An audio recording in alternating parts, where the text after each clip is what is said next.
every kiss. Said all you wanted was me, and you're always thinking of me.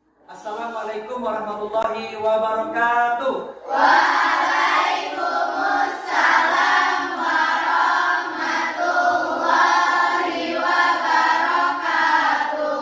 Alhamdulillahirabbil alamin. Wassalamu ala asyrafil anbiya'i wal mursalin wa ala alihi wa ashabihi ajma'in. Apa kabar semua?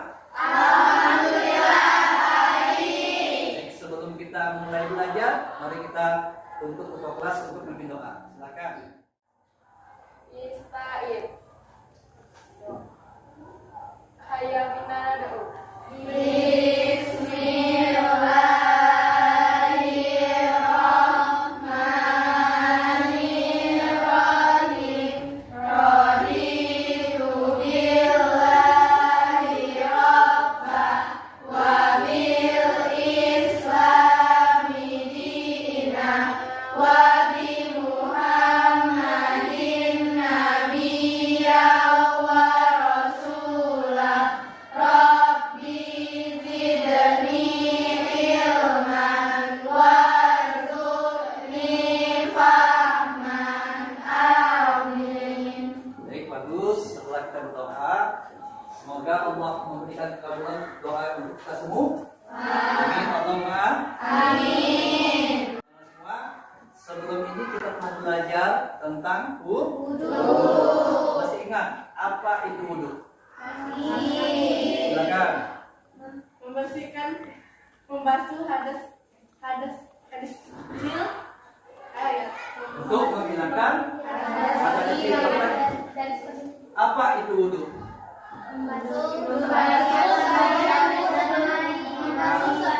Kita ulangi ya. Apa manfaat wudu? Coba satu orang. Coba, Afiza. Menghilangkan hadas kecil. Kemudian apa itu wudu? Membasuh sebagian diri. Membasuh sebagian tubuh dengan sebutkan apa saja bagian daripada wudu.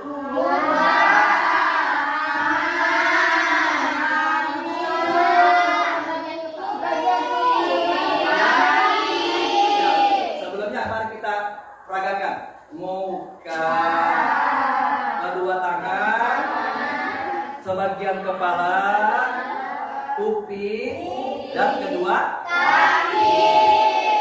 Masih ingat ya tentang pelajaran kita minggu yang kemarin. Jadi wudu itu perlu. Salah satu syarat kita untuk sholat adalah bersuci terlebih dahulu. Pada hari ini kita belajar tentang menghadirkan sholat dan zikir dalam kehidupan kita. Tuh, apa tujuan kita? Pertama, mampu memahami pentingnya sholat dan zikir dalam kehidupan sehari-hari dan menjelaskan tata cara dan pelaksanaannya. Kemudian yang kedua, tujuan pelajaran kita menunjukkan kesadaran akan pentingnya sholat dan zikir dengan melaksanakan ibadah tersebut secara konsisten. Tahu konsisten? Tahu. Continue, istiqomah kalau dalam bahasa Islamnya. Yang ketiga, mampu memperhatikan sholat dan zikir dengan benar dan khusyuk. Oke, pentingnya sholat dan zikir dalam kehidupan kita hari ini karena sholat dan zikir itu mampu mencegah perbuatan keji dan munkar.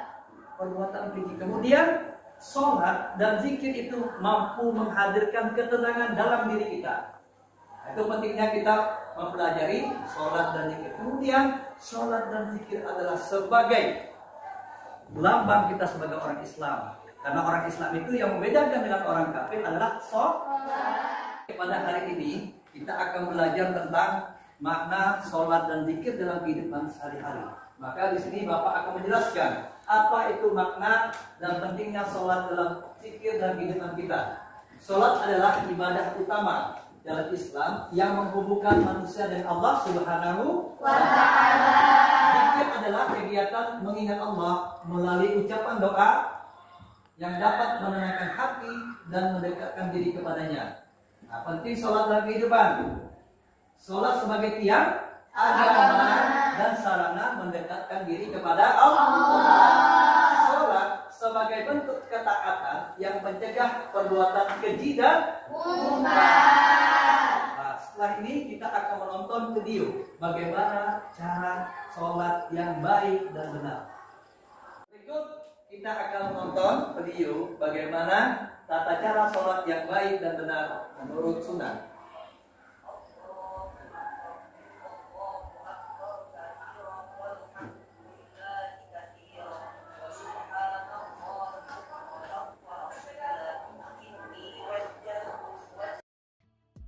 You told me that you love me. You told me that you love me. But if you love someone, you don't tell them every now and then. If you love someone, you ain't lying about where you've been. You don't leave. Baik, Bapak akan menyajikan ada sebuah kasus. Ini ada seorang anak yang bernama Pito, sering merasa tertekan dan stres. Karena banyaknya tugas sekolah. Kemudian dia juga merasa cepat marah terhadap teman-temannya dan mudah putus asa. Setelah berbicara dengan guru agamanya, Pito diberi saran untuk lebih fokus pada sholat dan meningkatkan kualitas ibadahnya. Yang kedua kasusnya, Aisyah adalah seorang siswa yang merasa sering gelisah, tidak tenang, dan takut akan masa depan. Dia ingin mendapatkan ketenangan dan mencari cara untuk mengatasi rasa gelisahnya. Aisyah mendengar dari teman-temannya bahwa zikir dapat menenangkan hati, tetapi ia tidak yakin bagaimana cara melakukannya dengan benar. Ada dua pertanyaan. Yang pertama, mengapa hal ini bisa terjadi meskipun ia rajin sholat? Kemudian yang kedua, apa hubungan antara sholat, zikir, dan ketenangan batin? Yuk, siapa yang bisa menjawab pertanyaan pertama? Mengapa orang yang masih rajin sholat tetapi masih merasa sering emosi marah tadi seperti kasus itu? Coba silakan Nabila. Karena sholatnya kurang benar. Bagus. Tangan untuk Malika. Silakan yang lain. Coba Malika. Karena sholatnya terburu-buru, kejar target tayang. Ya, coba silakan. Karena sholatnya belum. Oke, pertanyaan yang kedua. Apa hubungan antara sholat, zikir dengan ketenangan batin? Silakan. Silakan, apa hubungannya? Ustaz tunjuk ya. Silakan Yunan.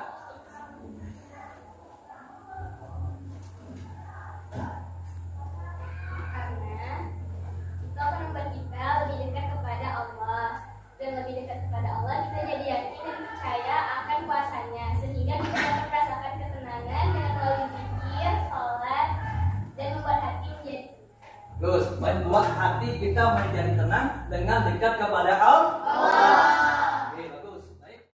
Sekarang kita akan membagi kelompok. Kita akan memecahkan studi kasus tadi. Maka kelompok akan Bapak bagi sesuai dengan yang telah kita bagi kemarin.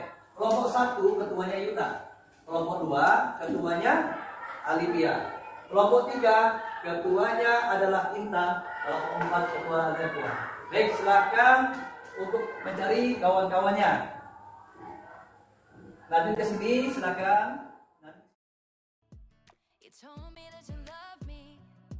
You told me that you love me.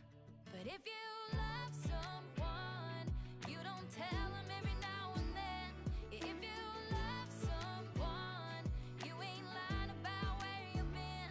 You don't leave them hanging out like clothes on a line. Only come around on your sweet time. I'll tell you right now that Ini kelompok 1 akan memecahkan masalah sesuai dengan LKPD yang diberikan. Kelompok 1, kelompok 2 Aditya, mana Aditya? Kelompok 3, kelompok 4, berdiskusi untuk memecahkan masalah yang dua tadi antara masalah Tito dan Aisyah. Bapak kasih waktu 20 menit dari sekarang, silakan.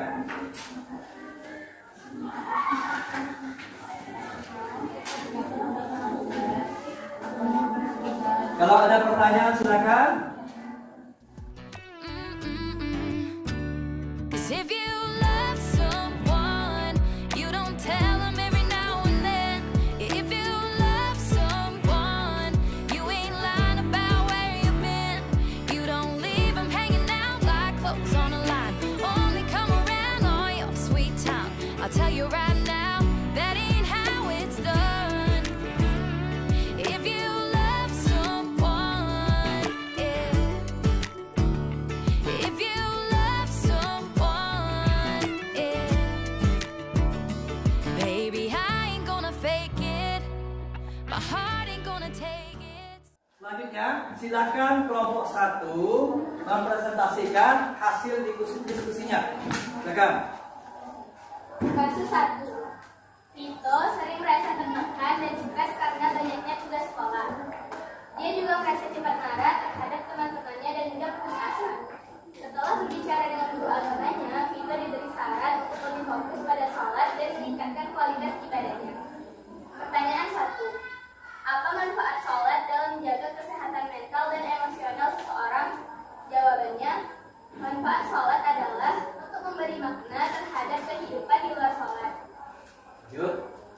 Yang kedua, sebutkan bagaimana sholat bisa membantu seseorang untuk mengontrol emosinya dalam situasi sehari-hari. Jawabannya, sholat mendorong kita untuk berpikir bersih dan selalu berada di jalan yang benar.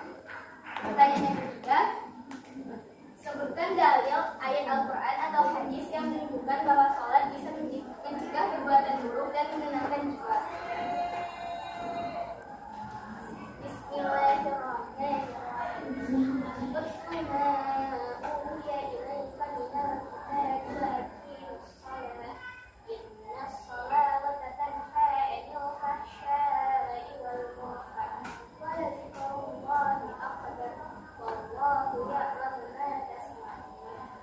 Artinya, bacalah kitab Al-Quran yang telah diwahyukan kepadamu Muhammad dan laksanakanlah sholat.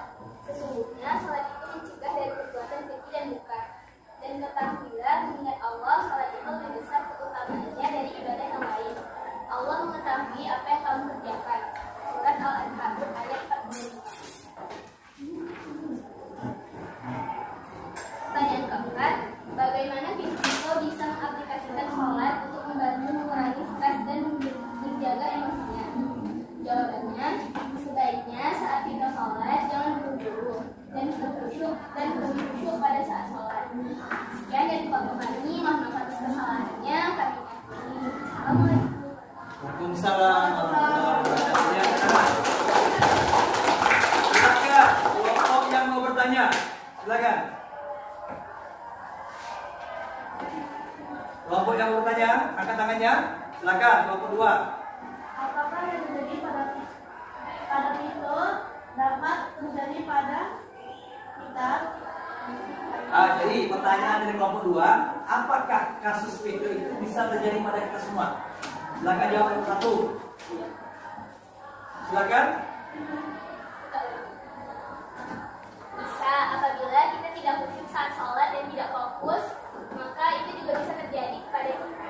Oke, baik, tepuk tangan. Jawab yang 1. Silakan bagi kalau ada yang bertanya. Tadi jawab oleh kelompok 2. Silakan bertanya lagi.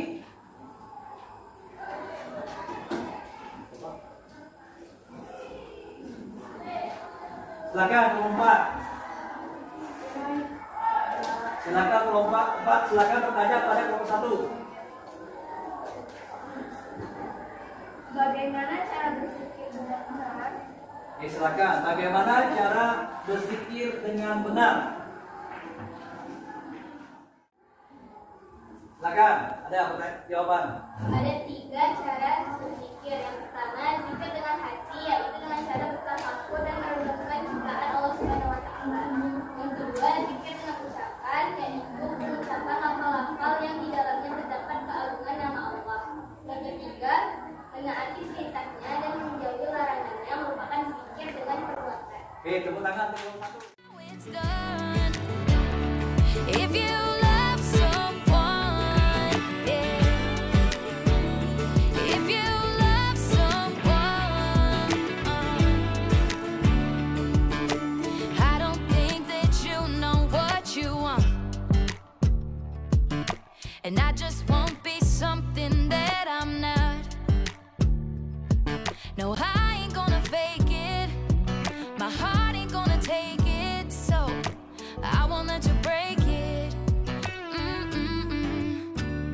Cause if you love someone, you don't tell them every now and then.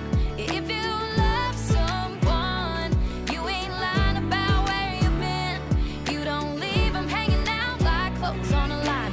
Only come around on your sweet time. I'll tell you right now, that ain't how it's done. If you love someone, yeah. If you love someone, yeah. Baby, I ain't gonna fake it.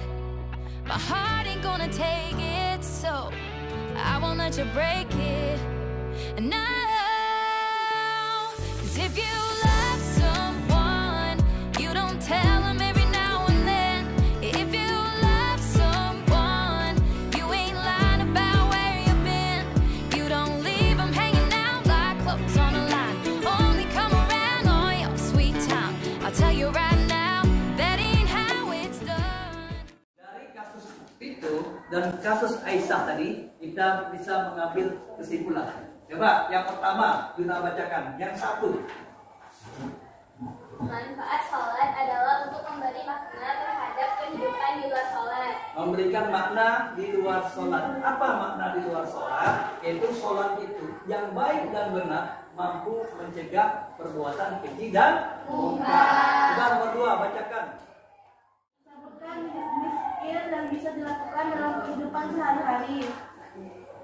Jawabannya adalah tahlil, takbir, sholawat, tahmid, membaca Al-Quran, istighfar, dan tasbih. Oke, zikir-zikir yang dapat kita laksanakan di setiap hari adalah tahmid, tahlil, takbir, kita berbanyak selawat. Itu bagian daripada zikir-zikir kita kepada Allah Subhanahu wa Ta'ala. Silakan nomor 3. Cari dan sebutkan dalil Al-Quran atau hadis yang menyatakan bahwa dengan berzikir hati akan menjadi tenang. Oke, baik, silakan. Dari Abu Hurairah anhu dan Abu Sa'id, kedua orang saleh bersaksi bahwa Rasul telah bersabda, tidakkah sekelompok orang duduk berzikir mengingat Allah, Aiza wajalla, kecuali malaikat akan mengenangnya. Mereka akan diselimuti rahmat, akan turun kepada mereka ketenangan, dan Allah akan menyebutkan nama mereka di hadapan makhluk-makhluk hadapannya. Oke, baik. Riwayat Muslim dan Ahmad. Bagus. Ketika kita berzikir, maka malaikat akan selalu menaungi kita, melindungi kita. Kemudian hati kita akan menjadi tenteram. Maka nama-nama kita kemudian disebut oleh Allah di hadapan para malaikat. Tuh, si Intan lagi berzikir, Alfiyah sedang berzikir, Benza lagi berzikir. Allah sebutkan nama-nama kita di hadapan malaikat-malaikatnya. Allah banggakan bagi hamba-hambanya yang hobi berzikir di hadapan para malaikat. Malaikat itu banyak jumlahnya, jutaan, bahkan miliaran. Maka dengan berzikir, maka Allah datangkan rahmat, kasih sayang dalam diri kita, ketenangan, kedamaian, dan keselamatan. Dan tentu Allah akan menjadi bangga pada orang yang berzikir. Untuk penutupan hari ini, pelajaran kita, mari kita sebelum kita tutup, mari kita terlebih dahulu bernasyid. Mas, kita bernasyid dengan nasyid sepohon kayu. Hari apa? Hari apa? Oke, sebelum kita tutup, mari kita bernasyid terlebih dahulu. 1, 2, 3. Sepohon kayu, daunnya rimbun, lebat buahnya serta bunganya, walaupun hidup 1000 tahun, kalau tak sembahyang apa gunanya? Walaupun hidup 1000 tahun, kalau tak sembahyang